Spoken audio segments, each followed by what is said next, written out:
Lívia Pessoa, para a gente comentar aqui sobre os assuntos, os destaques de política. Boa noite. Boa noite, Aline. Sempre um prazer conversar com você e com a nossa audiência.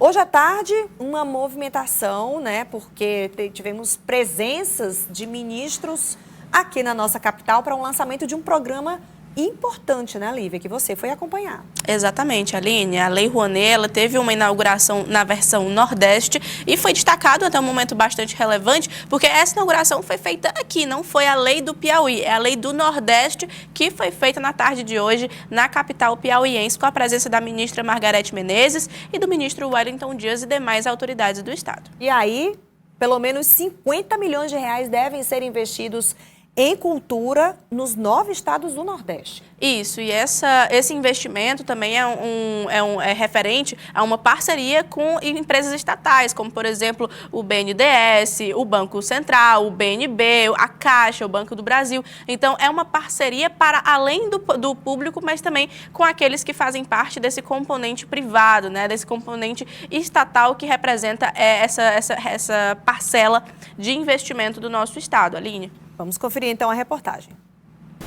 A cultura nordestina no centro dos investimentos federais. Esse é o objetivo.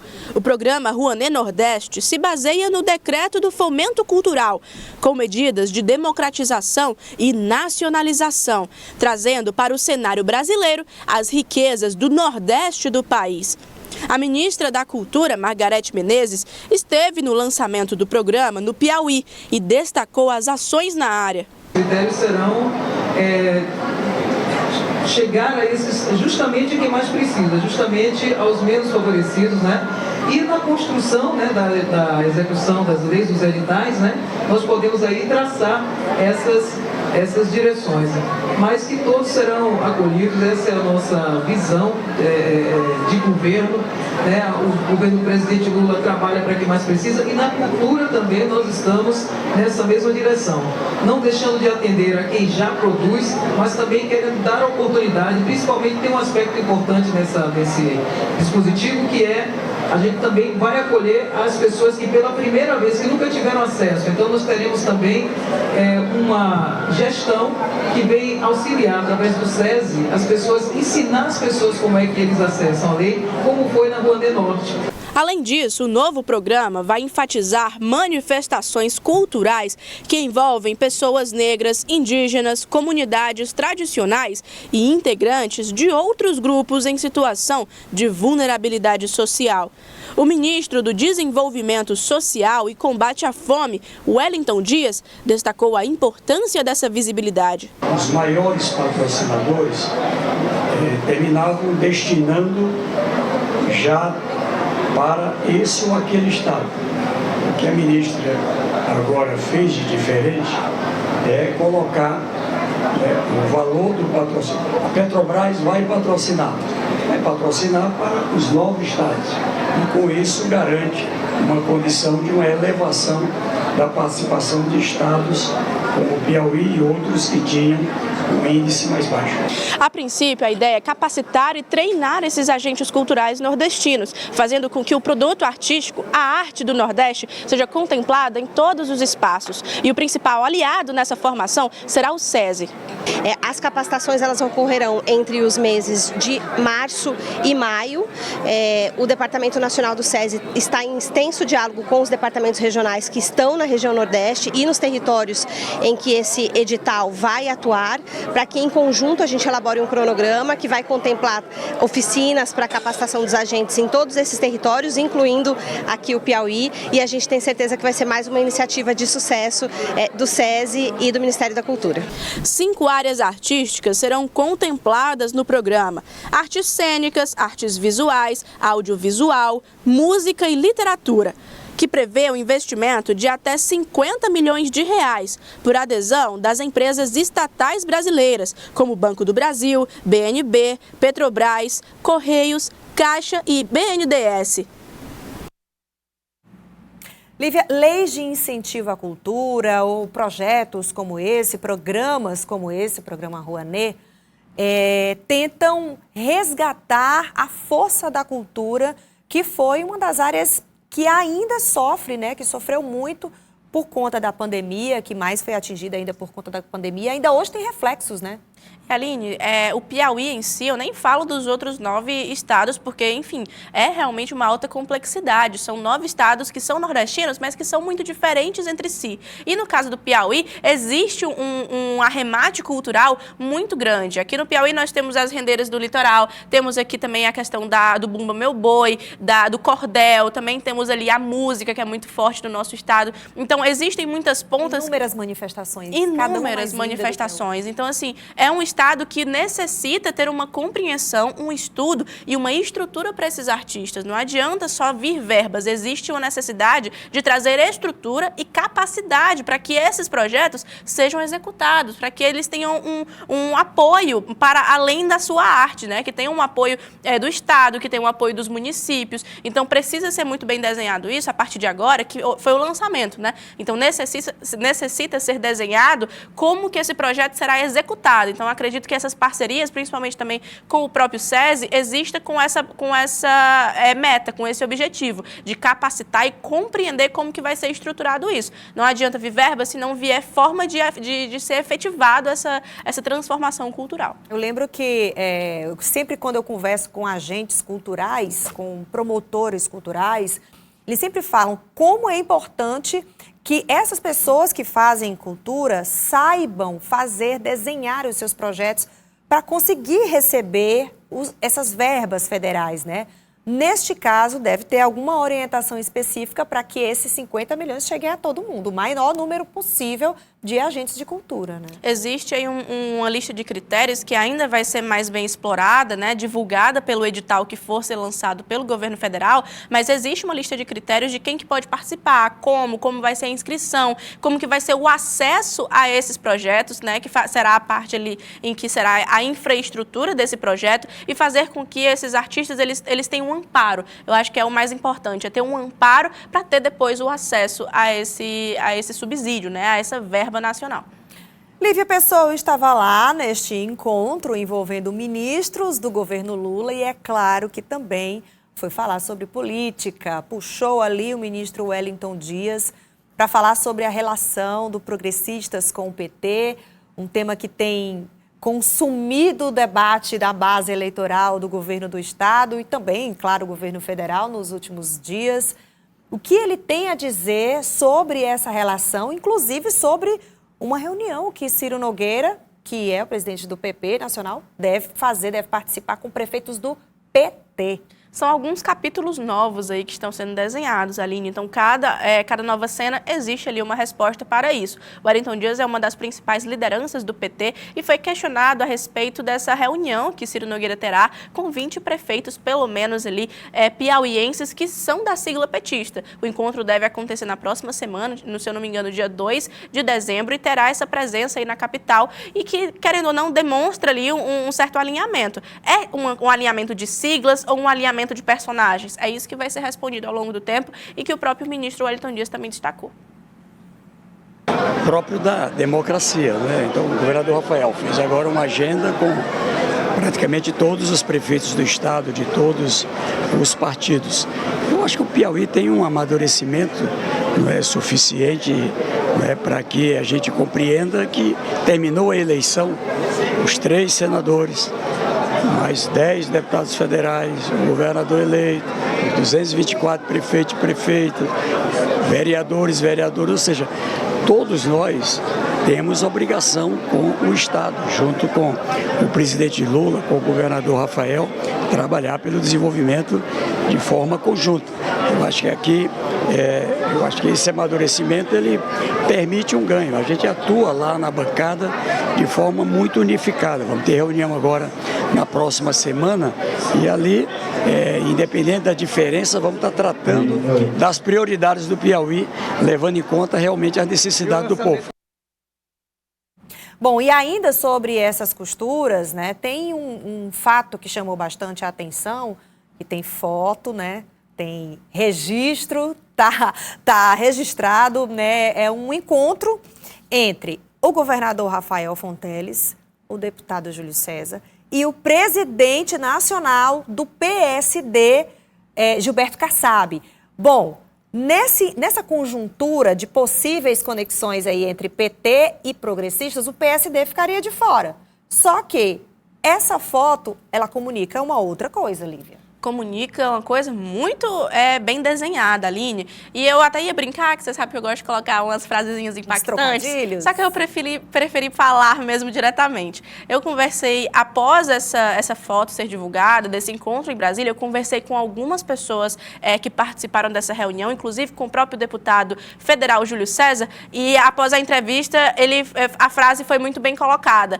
Prego batido, ponta virada. Existe sim um alinhamento mais do que definido a respeito dessa chapa majoritária para 2026. Existe sim uma percepção de que o PSD se mantém na chapa proporcional e também na chapa majoritária ao lado de Rafael Fonteles. Então, aquele burburinho que surgia nos bastidores de que o PSD possivelmente poderia sair da base aliada do governo do Estado está cada vez menos provável, já que depois dessa reunião ficou muito bem estipulado o papel que o PSD deve ter nessa postura política do governador Rafael Fonteles. Engraçado que tudo é em torno de 2026, né?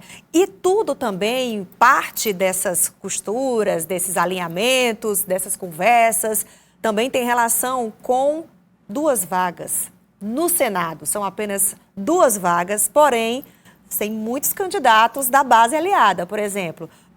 Marcelo Castro é o próprio Júlio César é outro, agora Ciro Nogueira querendo entrar também, e tem Flávio Nogueira também. Exatamente, Aline. Existem ali aqueles que buscam a reeleição, no caso de Ciro Nogueira e Marcelo Castro. Existem aqueles que têm uma possibilidade já quase que certa de estar nessa chapa disputando a vaga, que no caso é Júlio César. E existem aqueles que querem ter o direito de disputar, principalmente representando um partido que é o partido do governador Rafael, que é a questão do Partido dos Trabalhadores, que no caso é o deputado federal Flávio Nogueira. Então, foi colocada essa vontade já há algum tempo e foi principalmente colocado esse questionamento. Seria um problema para a base ele disputar a vaga do Senado em 2026? Traria um desconforto? E o senador Marcelo Castro, ele falou com a repórter Sávia Barreto em Brasília e respondeu sobre isso, sobre esse questionamento, se Flávio Nogueira teria legitimidade para disputar essa vaga pelo Senado.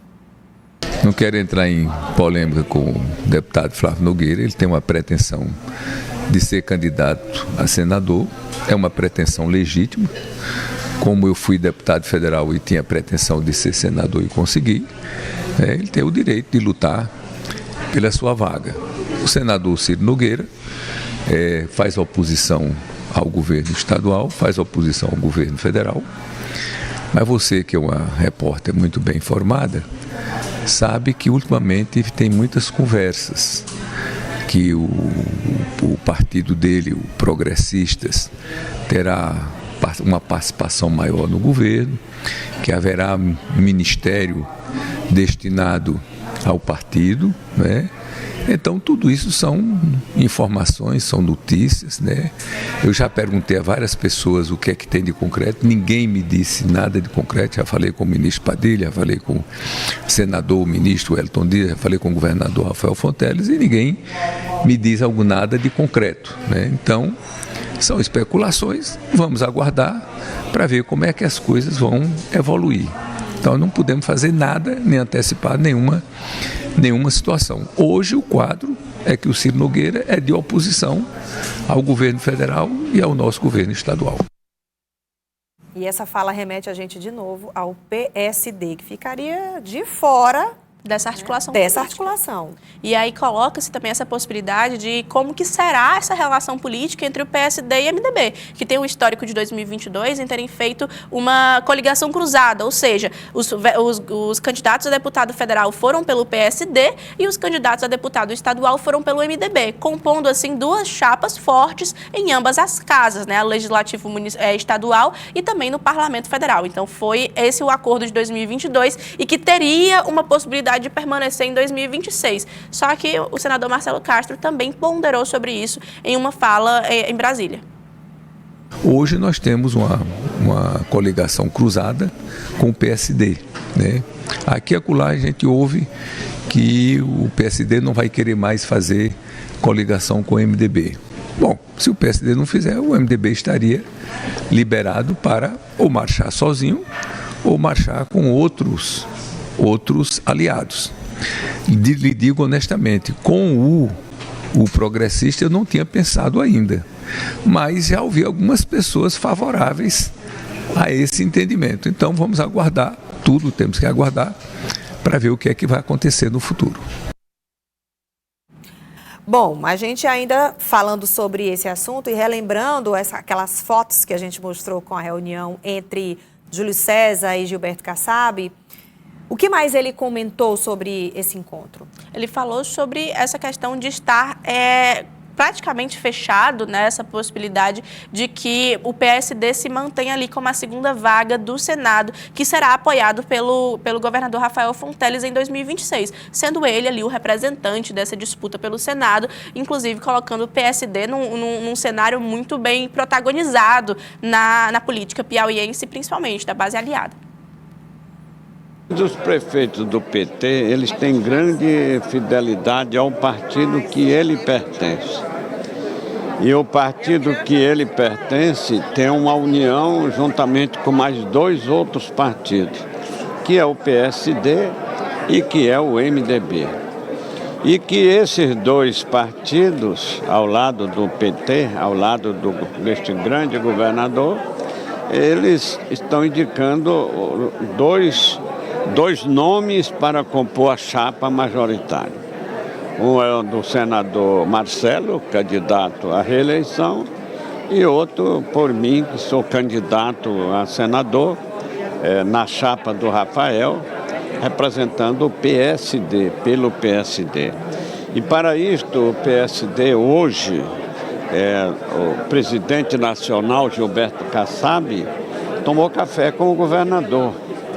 E o tema principal deste encontro foi esta articulação para manter o PSD aqui no Piauí, na chapa do Rafael e sintonizado com a chapa do presidente Lula. Muitos debates ainda devem ser realizados em torno desse assunto, afinal de contas ainda temos 2 anos pela frente, hein?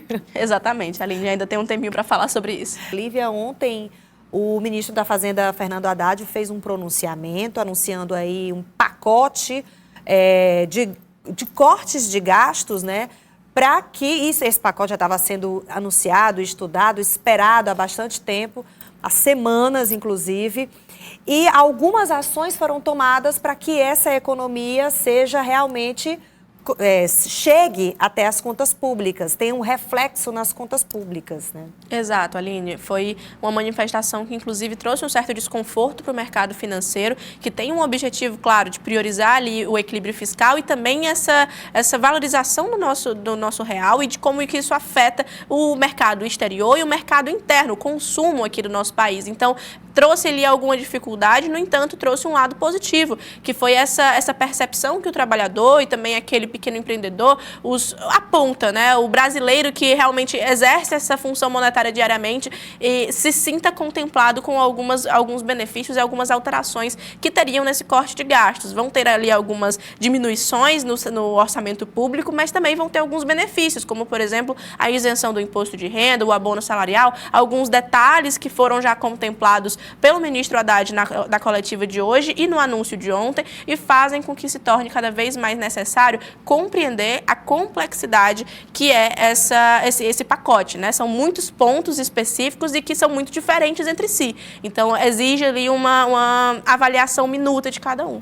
Bom, ele falou sobre algo que que o presidente Lula fez em promessa de campanha ainda, que é a isenção do imposto de renda para pessoas que ganham até R$5.000, mas também a taxação dos super ricos. Então, vamos ouvir um pouco sobre essa fala de Fernando Haddad. Prever uma lei complementar para regular esse dispositivo constitucional que rege os supersalários, para que nós tenhamos segurança jurídica de que a mudança vai ser para valer. Então, nós queremos retomar esse debate com o Congresso Nacional, uma vez que a Câmara já se manifestou e há abertura do Senado Federal para nós retomarmos essa discussão. Bom, essa é uma medida que vai trazer economia ao longo dos próximos anos, mas também já só vai começar a vigorar no ano que vem, né? Isso, Aline, a ideia é que até 2026, né, o final do mandato do governo Lula, seja feita ali uma economia na casa dos bilhões, cerca de 70 bilhões de reais. Então, isso faz com que haja uma folga ali para os cofres públicos. E o ministro falava sobre essa questão dos salários dos servidores que podem chegar num teto máximo de R$44 mil, mas que exige ali uma flexibilidade, muitos passam disso. Então, é uma fiscalização para poder manter isso de uma forma mais dura mesmo, de uma forma mais coerente e que não ultrapasse esse valor para não pesar nas contas do Estado. Bom, e o ministro Haddad também, claro, falou sobre um tema extremamente discutido, é quase um vespeiro quando se fala em emendas parlamentares. Como é que foi a reação aí do parlamento com essas declarações? Isso, Aline. Houve algumas alterações, né? Inclusive essa percepção de que colocasse nessas emendas uma porcentagem de 50% direcionada estritamente à saúde. Então, essa é a principal medida, de colocar ali uma certa prioridade para algumas áreas que precisam desse dinheiro público, que no caso seria a saúde e a educação. E foi bem recebido, né? De acordo pelo menos com alguns setores da bancada pró-governo, como por exemplo da bancada piauiense, o deputado Merlong Solana, em que ele destaca sobre como que o Congresso recebeu essa medida, esse pacote, e como que deve ser essa avaliação dos parlamentares na casa. Vamos ouvir primeiro, então, a fala do ministro Haddad. Isso limita o aumento das emendas parlamentares no tempo, então tem um ganho expressivo em relação à dinâmica do aumento das emendas parlamentares e tem uma facilitação no cumprimento do piso constitucional da saúde, uma vez que compromete o parlamento com mais verbas para a saúde a partir do ano que vem, para além daquilo que já estava previsto pela emenda constitucional. Então nós vamos ter um ganho de aporte de recursos para a saúde, recursos vindos do parlamento. Então, como foi essa reação, como eu tinha te perguntado antes, né? Exato, Aline. Conversei hoje com o deputado federal Merlong Solano, que destacou que é um ponto positivo, é um avanço. Inclusive, ele destaca que é uma aproximação com a base eleitoral do governo Lula, em que há ali uma sintonia de como que o brasileiro, o trabalhador, recebe essa flexibilidade do Estado, principalmente nas questões econômicas e financeiras da União. Então, existe sim uma percepção positiva e que deve tramitar no Congresso, claro, com vetos, com discussões, com argumentações, mas que, ao que tudo indica, deve ser tranquila essa discussão. Lívia Pessoa, muito obrigada mais uma vez por trazer para a gente todas essas notícias. Eu agradeço, Aline. Até amanhã a você e a você de casa.